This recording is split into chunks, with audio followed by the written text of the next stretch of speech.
Good morning, everyone. Happy to be in front of this group to talk a little bit about Intellia Therapeutics.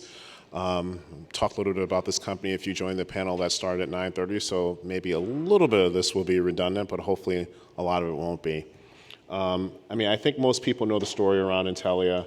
We are the first company to demonstrate CRISPR gene editing in humans. Our 2001 program for TTR, which is for potentially for polyneuropathy and cardiomyopathy, was really landmark data back in 2001 that was very exciting.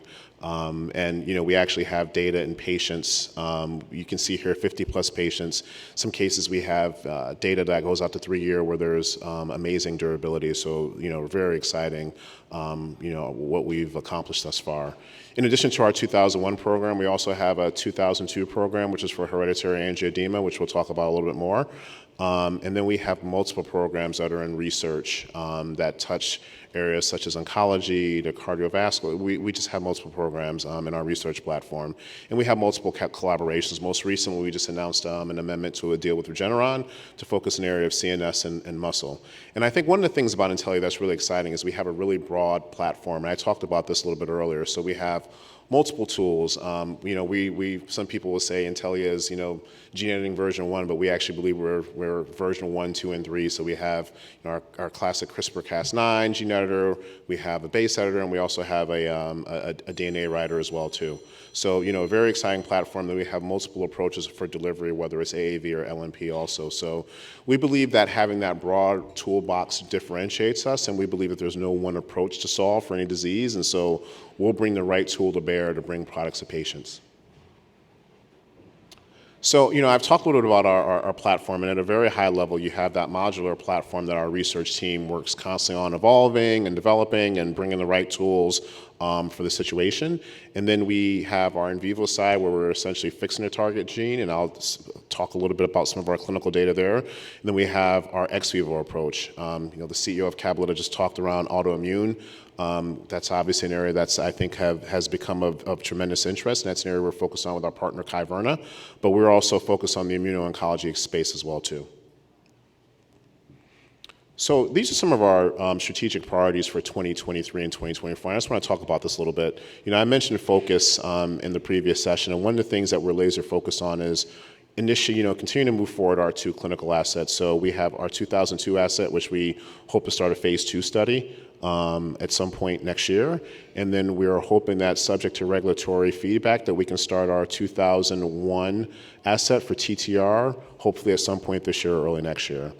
The other thing here is advancing, our new platform capabilities. So we have an insertion program, which we've disclosed that we're planning on filing an IND or a CTA at some point this year. And then also the allogeneic platform is extremely important for us, and we do believe we have a best-in-class platform, and we're advancing assets and research and hopefully into the clinic at some point soon. And then the other thing here is I talked about some of our other gene editing modalities, including the base editor and our DNA writer, which we're focused on also. And last but not least is getting out of the liver. So that's a big focus of ours. We already have a collaboration with a company called Sparing Vision, where they're focused on ophthalmology, and that collaboration is progressing very nicely. But also with our partner now, I think since 2016, Regeneron, again, we're focused on CNS and neuroscience, leveraging their delivery technology and leveraging our gene editing platform.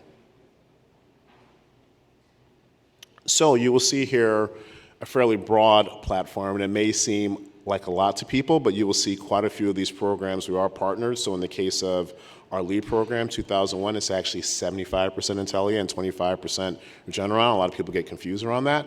Our HAE program is wholly owned by us, and then also our Alpha-1 programs are wholly owned by Intellia as well, too. And then you'll see a multitude of programs underneath that are partnered with either Regeneron or Sparing Vision. For example, our Heme A and Heme B programs are partnered with Regeneron, and then in the ophthalmology space, we're partnered with Sparing Vision. And then you can see below on the ex vivo side, also we're doing some programs on our own, but we also have partnerships with multiple companies, including Avencell, Kyverna in the AI space, as well as ONK for the NK cell space as well, too. So we're not spending all that money ourselves in case there are people out there who are worried that we're doing it all. We're sharing the risk and spreading our bets with partnerships. So let me talk a little bit about our in vivo portfolio. So for ATTR, I mean, again, this is one where this is our phase 1 study. You can see it was a single ascending dose escalation study and dose expansion. And this study was primarily focused on safety and tolerability. And of course, we're obviously continuing to collect durability data as well, too. Again, this was fairly well tolerated across all the patients that were involved for both, not only for PN and CM. You can see here some of the summary here. 27 patients dosed across PN and CM. Really the majority of events were mild in terms of severity. And you'll see in some of the next slides some of the knockout results for TTR, the TTR serum, and how what the results were thus far. So I believe this is for our polyneuropathy study, and you can see the rapid reduction that happens over the course of literally like within the first 1 to 2 months. And again, you can see here, this is for 12 months. We do have some patients that goes well beyond 12 months. Again, I think we're up to 3 years in some cases. But you can see the reduction in TTR serum, and you can see the durability as well, too. You can see here we're in the range of anywhere from 89 to 93% in terms of the reduction in TTR serum. So durable thus far, and robust reduction, and we'll continue to monitor these patients as well as continue to dose patients so we move into a pivotal study. And you can see the same thing here for cardiomyopathy, where you see that durability in terms of the reduction, and you see the quick drop in TTR serum. And this is all based off of a one-time dose. And you can see the range here anywhere from 0.7 mg per kg to 1 mg per kg. I think we've stated publicly that we're going to go to a 55 milligram dose because we believe that's the one that is most effective in getting that reduction. We don't think you need to go to 1 mg per kg. So we're moving forward with that 0.7 milligram mg per kg or 55 milligram dose for our future studies. So another product that you will hear our CEO talk about where you say it's a functional cure is for our hereditary angioedema program. This is one that we're really excited about. I mean, you can see here that we've done a phase 1 open label single ascending dose study, and we're moving forward to a phase 2 expansion study to confirm a dose. And we're looking at either a 25 milligram dose or a 50 milligram dose. And again, we're looking at safety, which we've already done to a certain extent in our phase 1 study, as well as tolerability. And so there's a lot of numbers on these charts. You don't have to go through them in detail, but what I would say is that, overall, this was also a fairly safe and well-tolerated dose. The one nice thing about our platform is this is the same LNP for the 2002 program that we're also using for the 2001 program. We have a lot of experience with that LNP, that lipid nanoparticle, so we feel pretty good about it. Again, you can see here the robust data and very positive, and as we like to say, it's very beautiful data internally. So similar, one of the metrics that we look at is we look at the kallikrein protein reduction. You can see I guess it's a dash line or dotted or whatever you want to call it. But if you look at that line, you can see what we believe is the benchmark. And you can see what we're getting to with our 25, 50 milligram, and 75 milligram dose. We're getting to durable reductions in that protein level. And if you look at this slide, and I apologize, it's a little busy, but what you can see here is there's a screening period for patients on various doses. So if you look from top to bottom, it's patients that have 25 milligrams, 75 milligrams, and then 50 milligrams. You can see the different colors in terms of the severity and the number of attacks that the patients had. And then you can see the administration of 2002, and you can see the number of attacks they had in the observation period. You can see what happens from week 16 onward, right? So you can essentially see there's one patient in a 25 milligram dose, and we believe that's probably because they didn't get the full amount of gene correction with that dose. But you can see the number of attacks, and you can also see that many of the patients were withdrawn off of a prophylactic. So, preliminarily, the data here also looks very good. And again, this one we're moving forward into a phase 2 study, and I believe the enrollment was pretty fast for this product. Very exciting.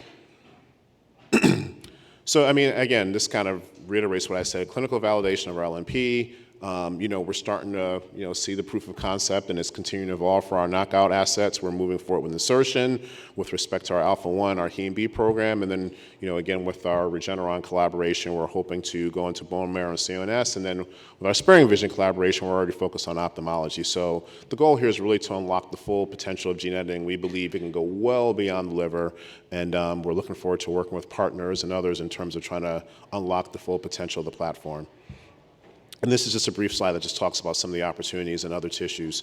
We're focused on bone marrow. We have CNS with Regeneron, eye with ophthalmology, and then muscle also, eye with sparing vision, and also muscle with Regeneron.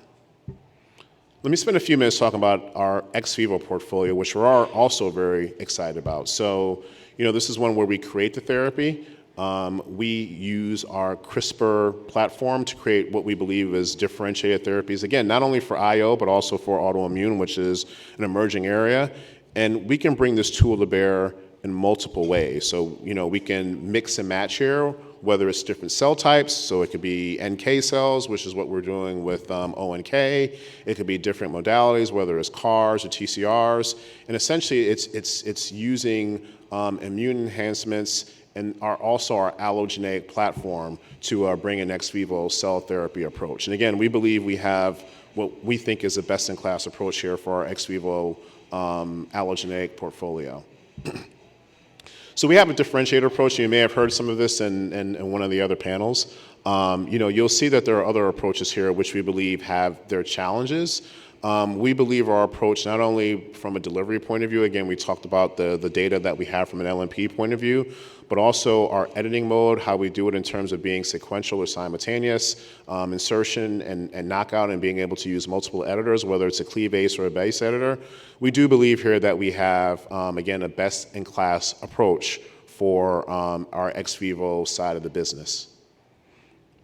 So, I'm not going to go into this in detail, but this just really talks about how we do have a differentiated approach. We do believe that our approach is applicable to CARs or TCRs for NK cells, and it avoids immunosuppression. So we believe that this approach, which our scientists have developed, is really differentiated and aims to address a lot of different concerns that you see on this slide. So, I would say in summary, we believe at Intellia that we have the ability to really leverage CRISPR to unlock its full potential. And, we use this modular platform, and we are going after in vivo and ex vivo. We do believe that there's a significant opportunity on the ex vivo side, because if you look at the allogeneic approach, and I think many of you see what's going on with autologous, even though autologous is making significant strides, we still do believe that there's a place for an allogeneic platform to reach more patients at a lower cost of goods, and potentially a lot of durability as well, too. And then on the in vivo side, as we discussed, there's an opportunity for us to reach many patients in different tissues above and beyond the liver. And we're really excited about what we're doing so far with our 2001 asset, with 2002, but we believe that there's a lot more to come with the platform. I think I went through that all pretty quickly, so thank you very much.